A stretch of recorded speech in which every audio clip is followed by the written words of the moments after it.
सिय राम मैं सब जग जानी,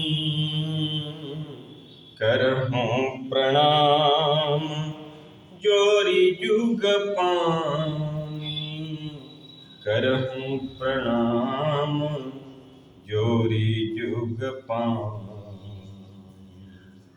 गुरुदेव चरण कमलेभ्यो नमः। आइए आज भगवान परशुराम की चर्चा करते हैं। देखिए, धर्म में जो भी विघ्न करता है, क्योंकि भगवान के विग्रह में ये जो मस्तिष्क है ब्राह्मण है और ये जो बाँह है वो क्षत्रिय। तो भगवान के धर्म में जो भी अनिष्ट करता है, जो भी करता है, जैसे अभी श्री कृष्ण के यदुवंशी ज़्यादा हो गए, तो जब यदुवंशी ज़्यादा हो गए तो भगवान ने उनका भी अपने ही द्वारा संहार कराया। इस सब प्राकृत की लीला है, सब ठाकुर की लीला है। उसी तरह कुछ क्षत्रिय जब धर्म को दूसरे तरह से परिभाषित करने लगे, धर्म को दूसरे तरफ लेके जाने लगे, अधर्म के तरफ करने लगे, तो भगवान ने परशुराम का अवतार लिया। और परशुराम जी का चरित्र इस प्रकार है। कुछ अनछुए पहलुओं को हम लोग इसमें देखेंगे, भगवान परशुराम का क्या है। तो गोस्वामी तुलसीदास जी प्रातः स्मरणीय महाराज लिखते हैं कि तेहि अवसर सुनी शिव धनु भंगा, आयऊ रघुबर कमल पतंगा, गौर शरीर भूति भल भांजा, भाल विशाल त्रिपुंड विराजा, शीस जटा शशि बदन सुहावा, ऋषभस कछुक अरुण होइयावा, भृगुटी कुटिल नयन रिसराते, सहजहि चितवत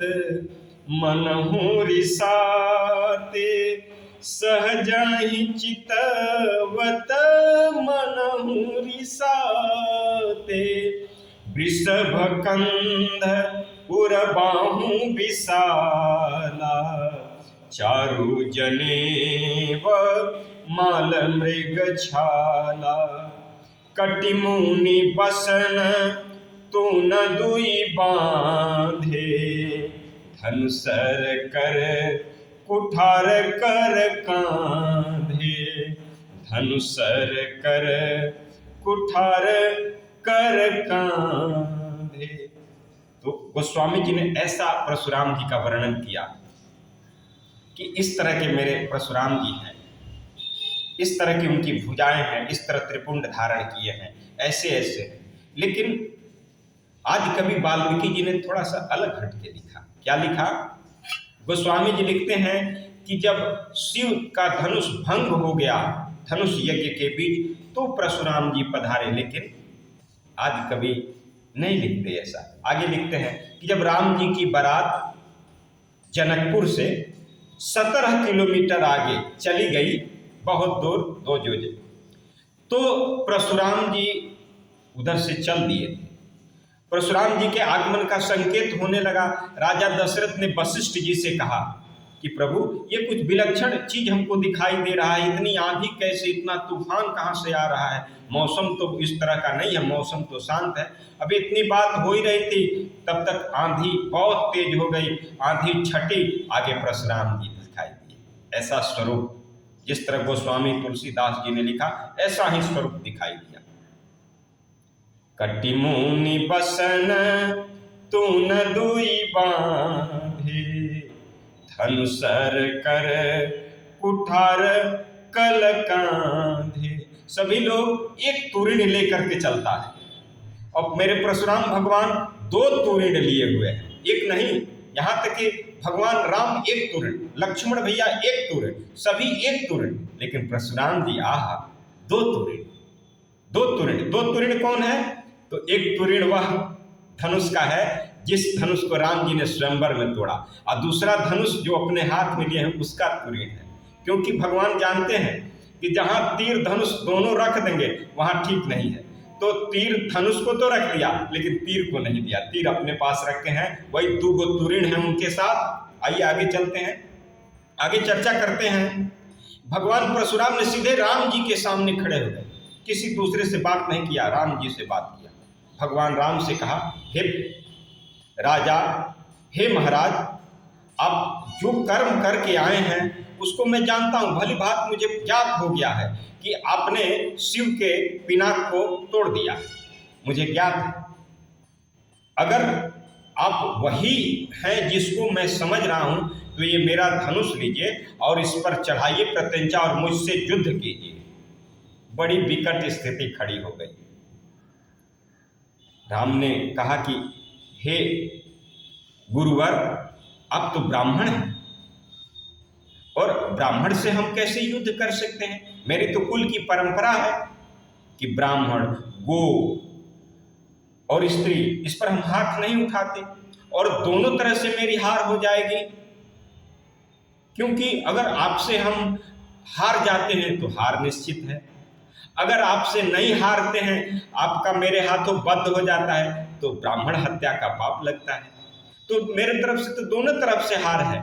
हे प्रभु, दोष एक गुण धनुष हमारे, नव गुण परम पुनीत तुम्हारे। कहा कि मेरा तो एक ही गुण है कि मैं क्षत्रिय हूँ, युद्ध देना और युद्ध लेना मेरा कर्म है। लेकिन हे परमात्मा, हे भगवान, हे द्विज, हे ब्राह्मण, आपका तो 9 धर्म है, इसलिए 9 धर्म ब्राह्मण के पास होना चाहिए। क्या क्या होना चाहिए? सम, दम, तप, सरलता, क्षमा, ज्ञान, विज्ञान और आस्तिकता। ये सब गुण है जो रहना चाहिए ब्राह्मण के पास। हाँ, आगे चलते हैं। तो राम जी से सन्मुख हो गए और राम जी से सन्मुख होकर के कहा कि तुम जिस धनुष को तोड़े हो राम, क्या उसके विषय में कुछ जानते हो? भगवान ने कहा कि नहीं, हम तो नहीं जानते हैं, आप बताइए क्या है। भगवान ने कहा कि यह जो धनुष तुम तोड़ के आए हो राम, और जिससे मैं क्रोधित होकर के यहाँ आया हूँ, इसके विषय में थोड़ी सी आप जानकारी मैं तुमको दे देता हूँ। यह धनुष देवताओं ने विश्वकर्मा से अद्भुत धनुष का, 2 धनुषों का निर्माण कराया था। ये धनुष अति द्वितीय है, इनके जैसा त्रिलोक में कोई धनुष नहीं है। और ये दोनों धनुष का निर्माण करा करके देवताओं ने पहला धनुष महादेव को दिया, जिससे महादेव ने त्रिपुरासुर का वध किया, और दूसरा धनुष विष्णु को दिया, जिससे विष्णु ने शत्रु नगरी का वध किया और विजय प्राप्त किया। बाद में देवता ब्रह्मा जी के पास पहुंच गए और ब्रह्मा जी के पास पहुंच करके कहने लगे, हे ब्रह्मा जी, आप हमको यह बताइए कि विष्णु बड़े हैं कि शिव बड़े हैं? ब्रह्मा जी ने कहा, रे देवताओं, इसके चक्कर में न पड़ो, क्योंकि इसके चक्कर में पड़ने से तुम्हारा काम खराब हो जाएगा। अरे, मैं आपको एक लाइन की एक भजन सुना देता हूँ। कहा ब्रह्मा जी ने कि हरि हर और एक हैं दोनों, हरि हर एक हैं दोनों, न एक कम है न वो कम है। हरि हर एक हैं दोनों, न एक कम है न वो कम है। कहा दोनों एक ही हैं, दोनों में कोई फर्क नहीं है। ब्रह्मा जी के लाख समझाने के बाद भी देवताओं ने माना नहीं। इधर उधर बात लड़ाई और भगवान शिव में और विष्णु में युद्ध हो गया। बहुत दिनों तक युद्ध चला, कालांतर तक युद्ध चला। अब लगे कि ये त्रिलोक ही भस्म हो जाएगा, इतना भयंकर युद्ध चला। बाद में विष्णु जी के हुंकार से महादेव का त्रिशूल क्या नाम है, धनुष ठंडा हो गया। जब भगवान शिव का धनुष ठंडा हो गया, शांत हो गया, तो भगवान शिव ले जा करके सोचे भाई तो शांत को किसको मैं दूं, कहाँ रखूं इसको, क्योंकि इसमें तो बड़ी उग्रता है इस धनुष में। यह जब मुझसे भगवान मेरे आराध्य से युद्ध करा सकता है, ये तो किसी से युद्ध करा सकता है। उन्होंने सोचा कि चलो इसको विदेह के पास रखता हूँ, क्योंकि उनको तो अभी देह का भी अभिमान नहीं है, तो फिर किस चीज़ का अभिमान होगा। और जब अभिमान नहीं होगा तो इस धनुष का कोई प्रभाव नहीं पड़ेगा। तो उन्होंने ले आकर के धनुष को रख दिया राजा जनक के यहाँ। लेकिन धनुष ने अपना प्रभाव नहीं छोड़ा। धनुष ने ऐसा प्रभाव दिखाया कि राजा जनक को यह आभास होने लगा कि इस धनुष से बड़ा धनुष कुछ नहीं, इस धनुष से गुरुत्वाकर्षण किसी में नहीं है, इस धनुष से महत्वपूर्ण और बलि कोई है ही नहीं है। इसलिए पूरे जगह यह प्रचार करा दिया कि भाई जो इस धनुष को उठाएगा उससे मैं अपनी जानकी को विवाह कर दूंगा। तो इतना उस धनुष में प्रभावशाली था वो धनुष, बहुत प्रभावशाली धनुष था। तो वह धनुष तो उनके पास हो गया जिसको राम तुम छोड़ के आए हो, परशुराम जी ने ऐसा बात बताया। और दूसरा यह धनुष है, इस धनुष को शत्रु नगरी पर विजय प्राप्त करने के बाद विष्णु ने भृगुवंशी ऋचिक मुनि को दान कर दिया। और ऋचिक मुनि जमदग्नि ऋषि जो मेरे पिता हैं उनको दे दिया, क्योंकि मेरे पिता सरल स्वभाव के आदमी थे, उनका आराधना में ही समय बीतता था, इसलिए धनुष से उनको कोई मतलब नहीं हुआ। एक दिन मेरे पिता पूजा कर रहे थे, तब तक क्षत्रिय वंशी राजा कृतवीर का पुत्र अर्जुन आकर के उनका सर से अलग कर दिया धड़ को। और उस दिन के बाद मैंने प्रतिज्ञा की कि मैं जो ये क्रूर क्षत्रिय हैं उनको इस पृथ्वी से विहीन कर दूंगा। और उसको सोच के भगवान ने ऐसा समझ करके और जो है सो लीला किया और पूरे पृथ्वी को बार बार बहुतों बार क्षत्रियों से विहीन कर दिया और कश्यप ऋषि को दान कर दिया, है ना। तो यह भगवान परशुराम के कुछ अनछुए पहलू हैं जिसकी व्याख्या आपको सुंदर लगी होगी। हर हर महादेव। एक भजन सुना देता हूँ, 2 लाइनों का है। दशा मुझे दीन की भगवन संभालो गे तो क्या होगा। दशा मुझे दीन की भगवन संभालो गे तो क्या होगा। दशा मुझे दीन की भगवन संभालो गे तो क्या होगा।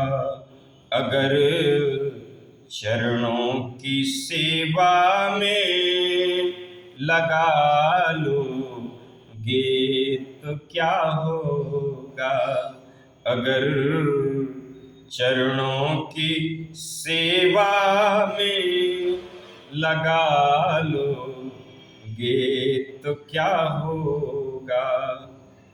नामी पात की मैं हूँ और नामी पाप हर तुम हो।